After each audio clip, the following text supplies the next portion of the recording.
Madam ఇప్పుడు మీ patients కావచ్చు, బయట వాళ్ళు కావచ్చు, వాళ్ళకి ట్రీట్మెంట్కి ఇక్కడ రాలేకపోవచ్చు, బయట ఎక్కడో దూరంగా లాంగ్గా ఉంటారు, కాకపోతే వాళ్ళకి ఈ ట్రీట్మెంట్ కంపల్సరీ అయి ఉంటుంది. సో అప్పుడు మనకి ఏమైనా ట్రాన్స్పోర్ట్ చేసేది కానీ ఏదైనా అట్లాంటి ఫెసిలిటీ ఉందా?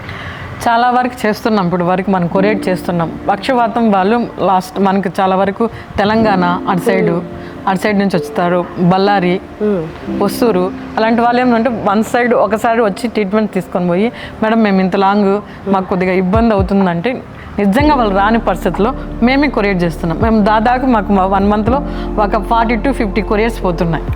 1 month 1 week అది అప్ అండ్ డౌన్స్ ఇంకా పెరుగుతున్నాయే కానీ కొరియర్స్ తగ్గడం లేదు. మెడిసిన్స్ రియల్లీ వాళ్ళు రాని పక్షంలో అయితే మేమే వాళ్ళ కండిషన్ ఫోన్లో కానీ ఆ వీడియో కానీ వాళ్ళు పంపిస్తారు.